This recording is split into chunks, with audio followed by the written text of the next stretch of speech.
সুন্দর শারীরিক ও মানসিক বিকাশ নিশ্চিতকরণে ক্রীড়া চর্চার যে কোনো বিকল্প নেই তারই প্রতিফলন আমরা দেখতে পাই এই ক্রীড়া সঙ্গীতে। সম্প্রতি অক্সফোর্ড ইউনিভার্সিটির এক গবেষণায় প্রমাণিত শিশুর বুদ্ধির বিকাশের 87% সম্পন্ন হয় খেলাধুলার মাধ্যমে। তথ্যসূত্র www.statistica.com। বুদ্ধির বিকাশ ব্যতীত সংস্কৃতির বিকাশ কী করে আশা করেন বিজ্ঞ প্রতিপক্ষ তা আমার বোধগম্য নয়। আশা করি বুঝিয়ে যাবেন। মাননীয় সভাপতি, মানুষ স্বভাবতই দুরন্তপনার পূজারী। অ্যাডভেঞ্চার মানুষের রক্তে। সেই আদিম যুগেই বেঁচে থাকার লড়াইয়ে মানুষ পাল্লা দিয়েছে হিংস্র বুনোসার বাইসনের সঙ্গে। বিভিন্ন দৌড় প্রতিযোগিতায় সেই জিন যেন এখনও বহন করে দৌড়ে চলেছে দৌড়বিদ। হিংস্র পশুকে লক্ষ্য করে ছুড়ে দেওয়া ধারালো বর্ষার সাথে মিল রেখেই কিন্তু পরবর্তীতে জ্যাভেলিন থ্রো তথা বর্ষা নিক্ষেপ খেলার প্রচলন ঘটে অলিম্পিকে। ক্রীড়াচর্চা শুরুটা তাই মানবযাত্রার শুরু থেকেই। আর সভ্যতা সংস্কৃতি সে তো গ্রিসে সেদিনের আবিষ্কার। প্রতিপক্ষের প্রথম বক্তা নানাভাবে গেয়ে গেলেন সংস্কৃতি চর্চার জয়গান, একই সুরে সুর মেলালেন দ্বিতীয় বক্তাও। কিন্তু তারা যেন বেমালুম ভুলেই গেলেন সংস্কৃতি চর্চার নামে ঘটে যাওয়া হাজারো অপসংস্কৃতির কথা। বিজ্ঞ প্রতিপক্ষ এতক্ষণ সংস্কৃতির বানানো ফুল ঠিকই ছুঁড়ে মারলেন আমাদের দিকে, কিন্তু ফুলের সাথে যে টপটিও ছুঁড়ে মারলেন সেদিকে তো খেয়ালই করলেন না।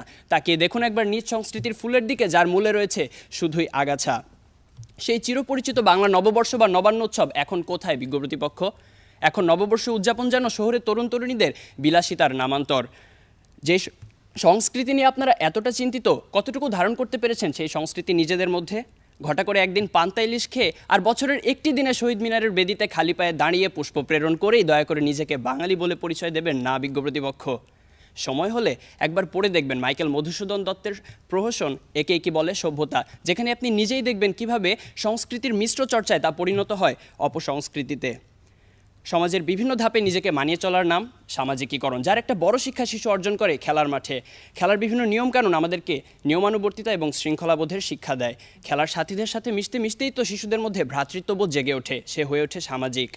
খেলায় হার জিত থাকবেই। হেরে গেলে যে কোনো পরিস্থিতির সাথে নিজেকে মানিয়ে নেওয়া বা যে কোনো সিদ্ধান্তকে জীবনে গ্রহণ করার মতো বড় ক্ষমতাও তো শিশু অর্জন করে সেই ক্রীড়া চর্চার মাধ্যমেই।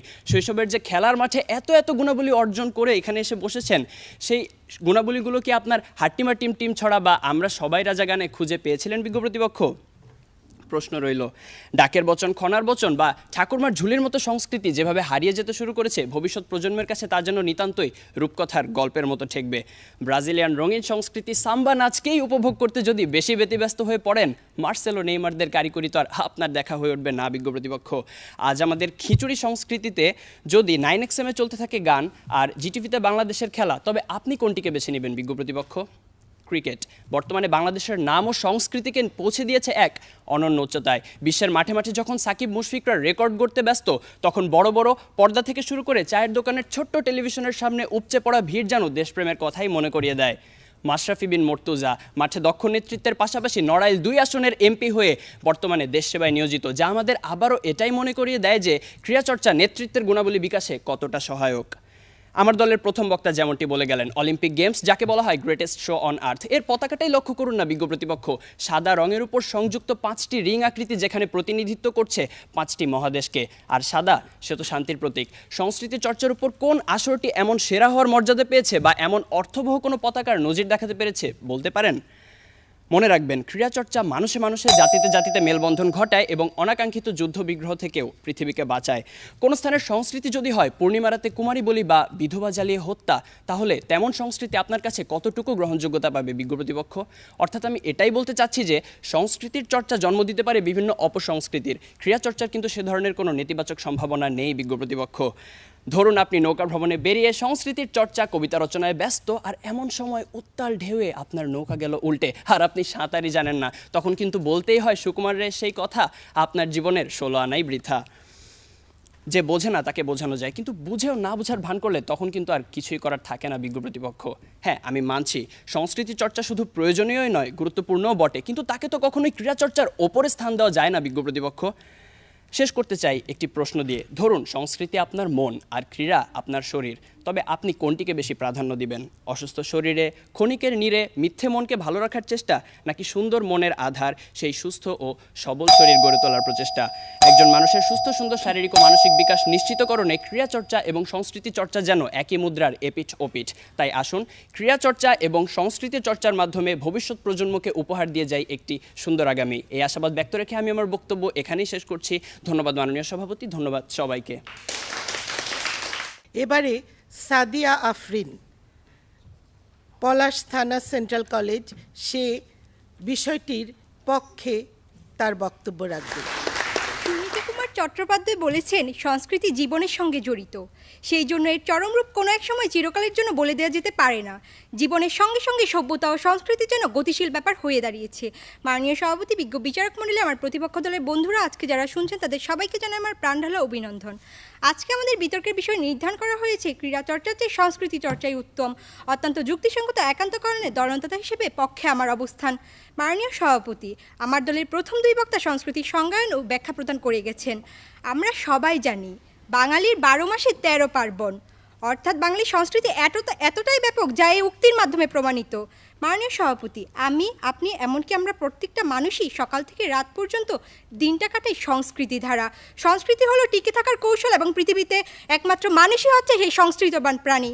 গত বছর 15ই ফেব্রুয়ারি সেলিনা হোসেন ভোরের কাগজ পত্রিকায় লিখেছেন, একটি জনগোষ্ঠীর 1000 বছরের অভিজ্ঞতা তার সংস্কৃতি, আর সংস্কৃতির একটি গুরুত্বপূর্ণ উপাদান হচ্ছে তার মূল্যবোধ। মূল্যবোধের অবক্ষয় দুর্বল করে সাংস্কৃতিক চেতনাকে, আর দুর্বল সাংস্কৃতিক চেতনা পীড়িত করছে জনগোষ্ঠীর মানবিক মূল্যবোধকে। কেননা আজকাল আমাদের দেশের তরুণ মেয়েদেরকে বালা কিংবা পিতলের কড়া এবং কানে দুল পড়তে দেখা যায়। এসব উগ্র জীবনবোধ থেকে যুব সমাজ বিরত না থাকলে সামাজিক পরিবেশে তা ভয়াবহ রূপ ধারণ করবে। আমার বিপক্ষ দলের বন্ধুরা, আপনাদের যদি প্রশ্ন করা হয় আপনার পরিচয় কি, তখন আপনার যে বিষয়টি উঠে আসবে সেটি হচ্ছে আপনার সংস্কৃতি কি। মাননীয় সভাপতি, ক্রীড়া অঙ্গনে সবচেয়ে বেশি সাড়া ফেলেছে অলিম্পিক, ক্রিকেট, ফুটবলের মতো বিদেশি খেলাগুলো। বিদেশি খেলাগুলোকে আঁকড়ে ধরে আমরা আমাদের সংস্কৃতিকে, সেই খেলাগুলোকে হারিয়ে ফেলেছি। অর্থাৎ ক্রীড়ায় আমাদের সংস্কৃতি হচ্ছে জব্বারের বলি খেলা, কুস্তি, নৌকাবাজ আর হাডুডুর মতো খেলাগুলো। মাননীয় সভাপতি, 2017 সালে অস্ট্রেলিয়ার এক ক্রিকেট প্লেয়ার অসৎ উপায় অবলম্বন করার কারণে তাকে বহিষ্কার করা হয়েছিল। যে নিজেকে নিজের সম্মানই রক্ষা করতে পারে না, সে কিভাবে সাংস্কৃতিক মর্যাদা রক্ষা করবে? প্রশ্ন রইল আমার বিপক্ষ দলের দলনেতার কাছে, আশা করি উত্তর দিয়ে যাবেন। মাননীয় সভাপতি, আধুনিক সমাজ গঠনে সংস্কৃতি চর্চা বাড়ানোর উপর গুরুত্ব দিয়েছেন প্রধানমন্ত্রী শেখ হাসিনা। তিনি বলেছেন, সামাজিক ইতিবাচক পরিবর্তনে আধুনিকায়নে সংস্কৃতির বিকাশ ঘটাতে হবে। মাটি মানুষ অনুষ্ঠানের উপস্থাপক শাহিক সিরাজ কৃষকদের মধ্যে সংস্কৃতির বিকাশ ঘটানোর জন্য আপ্রাণ চেষ্টা করে যাচ্ছেন। মাননীয় সভাপতি, কবিগুরু রবীন্দ্রনাথ ঠাকুর বলেছেন, উত্তম উত্তমে চলে আর অধম অধমে, কখনো চলে না অধম উত্তমের সাথে। মাননীয় সভাপতি, আপনি একটু লক্ষ্য করুন, জঙ্গির তকমা নিয়ে আজকের বিশ্বে সিরিয়া, ইরাক, ফিলিস্তিন, ইয়ামেন প্রায় দেশগুলো প্রায় ধ্বংসের মুখে। যে দেশের মানুষের সংস্কৃতি ঠিক থাকবে না, সেই দেশের ধ্বংস সুনিশ্চিত এবং সুনিশ্চিত। আমরা বাঙালি যেন আগুন নিয়ে খেলতেই ভালোবাসি। আজকাল কেন মানুষের রন্ধ্রে রন্ধ্রে মাদকাসক্তির বিষবাষ্পের মতো ছড়িয়ে পড়েছে? কেন এখনও মাদকাসক্তির সংখ্যা 60 লাখের বেশি? প্রশ্ন রইল আমার বিপক্ষ দলের দলনেতার কাছে, আশা করি উত্তর দিয়ে যাবেন। আমার বিপক্ষ দলের প্রথম বক্তা বলে গেলেন, সংস্কৃতি চর্চার আগে আমাদের ক্রিয়া চর্চা করতে হবে। কিন্তু প্রতিপক্ষ বন্ধু, আপনাদের কথার সাথে আমি একমত হতে পারছি না। কেননা পূর্ণাঙ্গ বটবৃক্ষ ছাড়া যেমন সূক্ষ্ম ডালের অস্তিত্ব কল্পনা করা যায় না, তেমনি সংস্কৃতি চর্চা ছাড়া ক্রিয়া চর্চা মূল্যহীন। মাননীয় সভাপতি, আপনি যদি 100 টাকার মালিক হন আর আমি যদি 99 টাকার মালিক হই, তাহলে আমার থেকে দাম বেশি আপনারই হবে। কারণ টাকার কাছে আজ প্রতিটা মানুষ বিক্রি হয়ে যাচ্ছে। কোথায় গিয়ে পৌঁছেছে আজ আমাদের মনুষ্যত্ব? যদি এইভাবে সংস্কৃতি চর্চা ব্যাহত হয়, তবে জাতি তলিয়ে যাবে গভীর সমুদ্রের তলদেশে। এই সর্বনাশা অভিশপ্ত অবস্থা দেখে আজ আমার বলতে ইচ্ছা করছে, হে পথিক, তুমি পথ হারিয়েছ, মূল রাস্তা ছেড়ে আজ তুমি চোরাগলিতে হাঁটছো। প্রতিপক্ষ বন্ধুরা, আপনারা যতই তর্ক করুন না কেন, আগে নিজের মনুষ্যত্বকে ঠিক করুন, নিজের মনুষ্যত্বকে ঠিক রাখুন, সাংস্কৃতিক ভালো বীজ বপন করুন নিজেদের মধ্যে। এটিএন শামসুজ্জামান বলেছিলেন, সাংস্কৃতিক অভিজ্ঞতা না থাকলে প্রকৃত শিক্ষিত হওয়া যায় না। কথায় বলে মিষ্টি কথায় চিড়ে ভিজে না। মাননীয় সভাপতি, সংস্কৃতিকে সুন্দর ও গঠনমূলক নিয়মের আওতায় সাজালে সেই সংস্কৃতি মানুষকে কখনো বিপদগ্রস্ত করতে পারবে না। সংস্কৃতি চর্চার মাধ্যমে একজন আদর্শিক মানুষই সর্বশ্রেণীর মানুষদের নিশ্চিত ধ্বংসের হাত থেকে রক্ষা করতে পারবে। প্রতিপক্ষ বন্ধুরা, শাক দিয়ে যেমন মাছ ঢাকা যায় না, তেমনি আবেগ এবং যুক্তিহীন বক্তব্য দিয়ে অসত্যকে সত্য প্রমাণ করা যায় না। অর্থাৎ ক্রিয়া চর্চার চেয়ে সংস্কৃতি চর্চাই উত্তম। এত যুক্তির পরেও যদি আমার প্রতিপক্ষ দলের বন্ধুরা তাদের অবস্থান থেকে সরে না আসেন, তাহলে আমাকে বলতেই হবে, অবুঝরে বুঝাইব কত, বুঝ নাহি মানে, ঢেকিরে বুঝাইব কত, নিত্য ধান ভাঙে। এই বলে আমি আমার বিতর্ক শেষ করছি। ধন্যবাদ মাননীয় সভাপতি, ধন্যবাদ প্রতিপক্ষ দলের বন্ধুরা, ধন্যবাদ সবাইকে। এবারই বিপক্ষে বক্তব্য রাখবে cadet Akib, Pabna cadet college. ধন্যবাদ মাননীয় সভাপতি।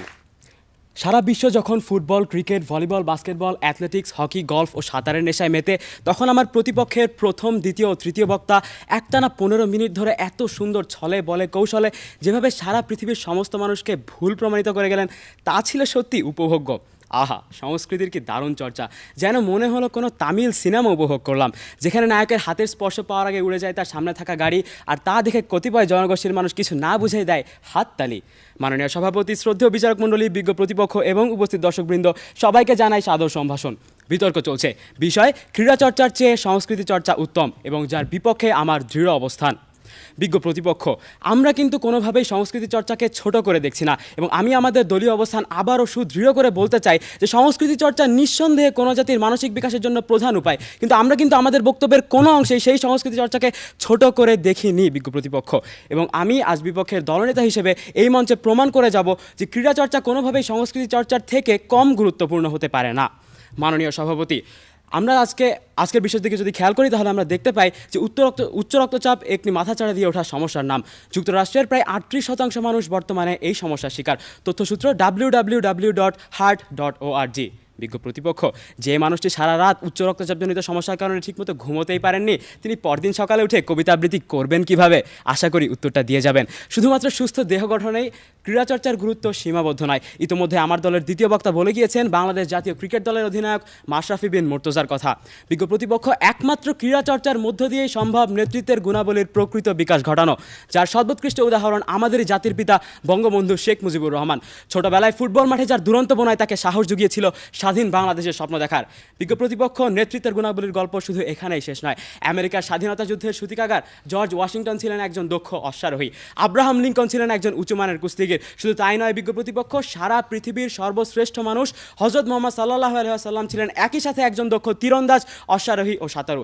এবং হ্যাঁ, আপনাদেরই সংস্কৃতি চর্চার মুখপাত্র বিদ্রোহী কবি কাজী নজরুল ইসলাম, পল্লী কবি জসিমউদ্দিন এবং সারাদিন ঘরে বসে যে এত হলিউড সিনেমা উপভোগ করেন, সেখানকারই আর্নল্ড শোয়াইজনেগার কিংবা ডোয়াইন জনসন কিন্তু কোনো অংশে ক্রীড়াচর্চা কম করেননি।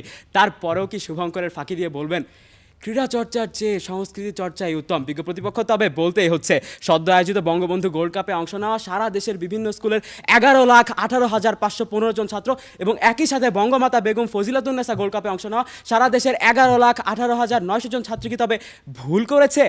বিজ্ঞ প্রতিপক্ষ, বাংলাদেশের জাতীয় সংসদে পেশকৃত সর্বশেষ বাজেটে সংস্কৃতি চর্চার জন্য বরাদ্দ কমে দাঁড়িয়েছে 625 কোটি টাকা থেকে 509 কোটি টাকায়, এবং একই সঙ্গে একই বাজেটে যুব ও ক্রীড়া মন্ত্রণালয়ের জন্য বরাদ্দ বেড়ে দাঁড়িয়েছে 1488 কোটি টাকায়। তথ্যসূত্র ঢাকা ট্রিবিউন, 6 জুলাই 2019। বিজ্ঞ প্রতিপক্ষ, শহরের রাস্তায় ক্রিকেট কিংবা বাড়ির ছাদে ব্যাডমিন্টন খেলে বড় হয় একজন ছেলে বা মেয়ের মাঝে আপনি যে সাহস খুঁজে পাবেন, তা কি কোনোভাবে এমন একজন কিশোর যে কিনা দিনরাত আধুনিক সঙ্গীত চর্চায় ব্যস্ত থাকে কিন্তু জীবনে কোনোদিন ফুটবলে পাই ছোঁয়নি, জীবনে কখনো সাইকেল চালাতে পড়ে গিয়ে ব্যথা পায়নি, তার মাঝে খুঁজে পাওয়া সম্ভব? আশা করি উত্তরটা দিয়ে যাবেন। বিজ্ঞ প্রতিপক্ষ, তারপরও যদি সংস্কৃতি চর্চাকে উপরে টেনে তুলতে চান, তবে বলতেই হচ্ছে পশ্চিমা সংস্কৃতিকে স্টাইল বলে চালিয়ে দেই, আধুনিকায়নের নামে চর্চা করি অপসংস্কৃতি, তখন সেই সংস্কৃতির চর্চার চাইতে সংস্কৃতির পরিবর্তনটাই কি বেশি গুরুত্বপূর্ণ নয়? বিজ্ঞ প্রতিপক্ষ, আজ সুন্দর চেহারা ও কণ্ঠের জোরে বিত্তশালী হয়ে আমরা নিজের সামনে থাকা চায়ের কাপটা ঠিকই ছুঁড়ে মারি, কিন্তু নিজের মায়ের কথা একবারও মনে পড়ে না। নিজের সন্তানকে শুদ্ধ বাংলা শেখাতে গেলে আজ আমাদের স্ট্যাটাস চলে যায়। নিজের মা, মাটি ও মানুষের প্রতি অনুভূতিটাকে তো আমরা অপসংস্কৃতির নৌকায় ভাসিয়ে দিয়েছি বিজ্ঞ প্রতিপক্ষ। কিন্তু ছোটবেলায় যদি একই সাথে দল বেঁধে ক্রিকেট কিংবা কাবাডি খেলার নেশায় মেতে উঠতাম, তাহলে আজ আমাদের মাঝে ঐক্য থাকতো, আমরা বুঝতাম দেশপ্রেম কতটা গুরুত্বপূর্ণ। কিন্তু দুঃখের বিষয় বিজ্ঞ প্রতিপক্ষ, সেই সংস্কৃতি চর্চাকে আজ আমরা তুলে ধরতে পারছি না, কারণ আমরা নিজের দেশকে ভালোবাসি না, আমরা নিজের মাটিকে ভালোবাসি না, কারণ আমরা মাটির উপরে দাঁড়িয়ে ক্রীড়া চর্চা করিনি। বিজ্ঞ প্রতিপক্ষ, এরপরে বলতে হচ্ছে যে যেহেতু ক্রীড়া চর্চা এবং সংস্কৃতি চর্চার গুরুত্ব সমান, তাই আমাদের উচিত একই সঙ্গে ক্রীড়া এবং সংস্কৃতি চর্চার মধ্য দিয়ে সুস্থ সুন্দর বাংলাদেশ গড়ে তোলার। শেষ করছি একজন বীরত্বগাথা মহান যোদ্ধার গল্প দিয়ে। বিজ্ঞ প্রতিপক্ষ, আপনারা হয়তো বা হাঙ্গেরিয়ান শুটার ক্যারোলি ডেকাসের কথা শোনেননি। মাইনে বিধ্বস্ত হয়ে যাওয়া ডান হাত কেটে বাদ দেওয়ার পরও তিনি থেমে থাকেননি। বাঁ হাত দিয়ে শুটিং করেই নিজের দেশের জন্য যিনি পরপর 2টি গোল্ড মেডেল অর্জন করেছেন 1948 এবং 1952 অলিম্পিক্সে। বিজ্ঞ প্রতিপক্ষ, ক্রীড়াচর্চা আমাদের শেখায় জীবনের সমস্ত বাধা বিপত্তিকে ঠেলে সামনে এগিয়ে যাওয়ার, জ্বলে পুড়ে মরে ছারখার হয়ে যাওয়ার পরও মাথা না নোয়াবার। বিজ্ঞ প্রতিপক্ষ, তাই আসুন আমরা একই সঙ্গে ক্রীড়া এবং সংস্কৃতি চর্চায় মনোনিবেশ করি। এ বলে আমি আমার বক্তব্য শেষ করছি। ধন্যবাদ মাননীয় সভাপতি, ধন্যবাদ সবাইকে। আমি এবারে পক্ষের দলনেতা সাদিয়া আফরিনকে যুক্তি খণ্ডন করবার জন্য আহ্বান জানাচ্ছি। মাননীয় সভাপতি, আপনাকে ধন্যবাদ আমাকে আরেকবার সুযোগ করে দেওয়ার জন্য। মাদার তেরেসা বলেছিলেন, শান্তি শুরু হয় হাসির মধ্য দিয়ে, আর এই হাসি তখনই আসবে যখন মানুষের মধ্যে মন আনন্দময় প্রাণবন্ত হয়ে থাকবে, যা কিনা সম্ভব একমাত্র সাংস্কৃতিক চর্চার মধ্য দিয়েই। প্রতিপক্ষ দলনেতা বক্তব্য শুরু করেছেন ফুটবল কিংবা ভলিবল দিয়ে। দেশীয় খেলাগুলো তাহলে কোথায় যাবে? প্রশ্ন রইল আমার বিপক্ষ দলের দলনেতার কাছে। মাননীয় সভাপতি, প্রতিপক্ষ হয়তো ভুলে যাচ্ছেন ক্রিয়া একটি অংশ। তাদের অবস্থা আজকে এমন যেন সন্তান হয়ে বাবা মাকে বাদ দিয়ে তারা সর্বস্বা হয়ে উঠেছেন। আমাদের সংস্কৃতিকে আগাছা বলে গেলেন প্রতিপক্ষ বন্ধুরা। তিনি হয়তো ভুলে গেছেন 21শে ফেব্রুয়ারির কথা, ভুলে গেছেন মুক্তিযুদ্ধের কথা, যা খুবই হাস্যকর। দ্বিতীয় বক্তা সংস্কৃতি এবং ক্রীড়ার মধ্যকার সম্পর্ককে এভাবে বলেছেন, ক্রীড়া হচ্ছে শরীর আর সংস্কৃতি হলো মন। কিভাবে আমরা প্রতিপক্ষ বন্ধু সংস্কৃতির মতো বিশাল একটি বিষয়কে ক্ষুদ্র করে দেখছেন, যা একদমই বোধগম্য নয়। আমার প্রতিপক্ষ বলে গেলেন, ক্রীড়ার নিয়ম নাকি পরিবর্তন হয় না। এক্ষেত্রে প্রশ্ন থাকবে, ফুটবল খেলার নিয়মগুলো কি শুরুতেই একেবারে পরিবর্তিত হয়ে যাচ্ছে? আমার প্রতিপক্ষ দলের বন্ধুদের কথার প্রেক্ষিতে আমি আগেই বলে নিতে চাই, শুরু থেকে আমরা সুসংস্কৃতি এবং স্বসংস্কৃতি চর্চার কথা বলে আসছি। অতএব স্বসংস্কৃতি এবং অপসংস্কৃতিকে এক করে নির্বুদ্ধিতার পরিচয় দিবেন না।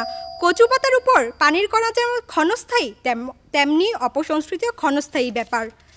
প্রতিপক্ষ বন্ধুরা, আপনারা যে বিশ্বায়নের দোহাই দিয়ে অন্যের অপসংস্কৃতি গ্রহণ করে নিজের সাংস্কৃতিক চেতনাকে ধ্বংসের মুখে তুলে দিচ্ছেন, তা কি বুদ্ধিমানের কাজ? প্রতিপক্ষ বন্ধুরা, মৌলিক 5টি জিনিস ব্যতীত বাঙালির অস্তিত্ব কল্পনা করা যায় না। খাদ্য, বস্ত্র, বাসস্থান, শিক্ষা, চিকিৎসা পদ্ধতি বাঙালির সংস্কৃতিকে ইঙ্গিত করে, কোনো ক্রীড়াচর্চাকে নয়। আমার প্রতিপক্ষ দলের বন্ধুরা, 2014 সালের 15ই নভেম্বর সাউথ ওয়েলসে বোলার সিনেভেল্টের বোলের আঘাতে ফিল হিউজের স্পট ডেট হয়েছিল। তখন কোথায় ছিল আমাদের ক্রীড়াচর্চা? আমার মন্তব্যের মাধ্যমে আমি প্রতিপক্ষ দলের বন্ধুদের বলতে চাই, অপসংস্কৃতি এবং সময় সাপেক্ষ বিদেশি ক্রিয়া ত্যাগ করে দেশ ও জাতিকে উন্নয়নের পথে অগ্রগামী করি। তাহলে আমরা সেই আমাদের লাল সবুজের মর্যাদা রক্ষা করতে পারবো। এই বলে আমি আমার বক্তব্য শেষ করছি। ধন্যবাদ মাননীয় সভাপতি, ধন্যবাদ সবাইকে। বিপক্ষের দলনেতা ক্যাডেট আকিবকে যুক্তি খণ্ডন করবার জন্য আহ্বান জানাচ্ছি। ধন্যবাদ মাননীয় সভাপতি, আমাকে আরও একবার সুযোগ প্রদানের জন্য। প্রতিপক্ষের দলনেতা, আপনার উদ্দেশ্যেই বলছি, আমার দলের বক্তারা কিন্তু কোনোভাবেই আমাদের সংস্কৃতিকে আগাছা বলে যাননি। আপনি হয়তোবা তখন ঘুমোচ্ছিলেন। আমার দলের বক্তারা এসে বলে গিয়েছেন যে 9XM এর পর্দায় চোখ রাখা কিংবা NTV নিয়ে সারা রাত মেতে থাকা, সেটাই হচ্ছে অপসংস্কৃতি।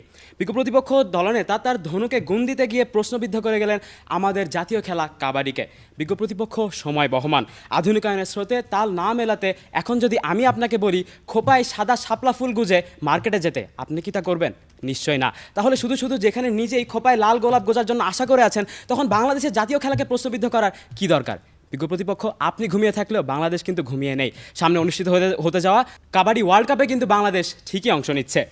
বিজ্ঞ প্রতিপক্ষের প্রথম বক্তা আপনি বলে গিয়েছেন ক্রীড়াচর্চা করতে গিয়ে আমাদের আহত বা নিহত হওয়ার কথা, কিন্তু সংস্কৃতির ক্ষেত্রে তা প্রযোজ্য নয়। বিজ্ঞ প্রতিপক্ষ, আপনি হয়তো বা ইন্দোনেশিয়ার দানি গোত্রের কথা জানেন না, যেখানে পরিবারের একজন ব্যক্তিবর্গের মৃত্যু হলেই তাদের পরিবারের সমস্ত নারীর একটি করে আঙুল কেটে ফেলা হয়। বিজ্ঞ প্রতিপক্ষ, যেখানে কোনো এলাকার সংস্কৃতি জীবন্ত কন্যা সন্তানকে বালিচাপা দিয়ে দেওয়া কিংবা সতীদাহ প্রথা, সে সমস্ত জিনিস আপনাদের চোখ এড়িয়ে গেল, আর তার সেই প্রশ্নটিকে আপনি ছুড়ে দিলেন আমাদের ক্রীড়াচর্চার দিকে। মাননীয় সভাপতি, প্রতিপক্ষের দ্বিতীয় বক্তা বলে গেলেন যে তারা সুসংস্কৃতি এবং স্বসংস্কৃতির কথা বলছেন। বিজ্ঞ প্রতিপক্ষ, আমার কাছে আজকের বিতর্কের প্রতিযোগিতায় যে বিজ্ঞপ্তিটি পৌঁছেছিল সেখানে কিন্তু কোথাও সু কিংবা স কথাটি উল্লেখ নেই। সেখানে কিন্তু নির্ধারিতভাবেই উল্লেখ রয়েছে ক্রীড়া চর্চার চাইতে সংস্কৃতি চর্চা উত্তম, এবং যার বিপক্ষে আমি কথা বলে যাচ্ছি। প্রতিপক্ষের প্রথম বক্তা বলে গেলেন জাতীয় সঙ্গীত অর্থাৎ আমাদের সংস্কৃতি আমাদের জাতিগত পরিচয়কে ফুটিয়ে তোলে। হ্যাঁ বিজ্ঞ প্রতিপক্ষ, সংস্কৃতি নিঃসন্দেহে কোনো জাতির স্বকীয়তার পরিচায়ক, কিন্তু কোনোভাবেই তা একমাত্র বা প্রধান পরিচায়ক না। বিজ্ঞ প্রতিপক্ষ, আমি যদি আপনাকে এখন বেলজিয়ামের সংস্কৃতি সম্পর্কে বক্তব্য দিতে বলি, আপনি নিঃসন্দেহে 1 মিনিটের বেশি বক্তব্য দিতে পারবেন না। কিন্তু আমি যদি এখন আমার ফুটবল প্রেমী একজন বন্ধুকে বলি বেলজিয়ামের ফুটবলার লুকাকু কিংবা ইডেন হ্যাজার্ড সম্পর্কে বক্তব্য দিতে, সে কিন্তু নিঃসন্দেহে 2 কাপ কফি নিয়ে আমার সাথে বক্তব্য জুড়ে দেবে। মাননীয় সভাপতি, শেষ করছি মাইকেল জর্ডানের একটি উক্তি দিয়ে, I have failed over and over and over again in my life and that is why I succeeded. বিজ্ঞ প্রতিপক্ষ, যে হারতে জানে সে জানে সফলতার মূল্য কতটুকু, এবং তার দ্বারাই দেশ ও জাতির প্রকৃত উন্নয়ন সম্ভব। ধন্যবাদ মাননীয় সভাপতি, ধন্যবাদ সবাইকে। আমরা দুপক্ষের বক্তব্যই শুনলাম। অত্যন্ত সাবলীলভাবে দুপক্ষই তাদের বক্তব্য উপস্থাপন করেছে। আমরা কিছুক্ষণের মধ্যেই বিজ্ঞ বিচারক মণ্ডলীর ফলাফল পেয়ে যাব। আমি মনে করি ক্রীড়া চর্চা এবং সংস্কৃতি চর্চার মেলবন্ধন জরুরি। যেমন শিক্ষা ও সংস্কৃতির মেলবন্ধন, সেরকমই ক্রীড়া ও সংস্কৃতি চর্চার মেলবন্ধনও প্রয়োজন। ক্রীড়া চর্চা আমাদের সমাজ জীবনে ক্রীড়াচর্চার আবেদন চিরন্তন। এটি দেশ, কাল বা কোনো কিছুরই মুখাপেক্ষী নয়। অপরদিকে সংস্কৃতি চর্চাই মানুষকে মানুষ হিসেবে বাঁচিয়ে রাখে। মানুষের আসল পরিচয়ই তার সংস্কৃতিতে। সমাজের অলংকার হচ্ছে সংস্কৃতি। সংস্কৃতি চর্চা ছাড়া মানবিকতা বিকশিত হয় না। সংস্কৃতির মূল বিষয় হচ্ছে বিশ্ব মানবের জন্য যা কল্যাণকর, যা লাইট এবং সুইটনেস, তাকেই বরণ করা। যাই হোক, দুপক্ষের বক্তব্যই অত্যন্ত সাবলীল হয়েছে। এখন জয় পরাজয় কিন্তু বড় কথা না, অংশগ্রহণটাই বড় কথা। আমি দু পক্ষকেই বলবো, মন খারাপ করার কোনো কারণই নাই, কারণ সকল সফল মানুষের পেছনেই কিছু কিছু ব্যর্থতার কাহিনী থাকে। ব্যর্থ না হলে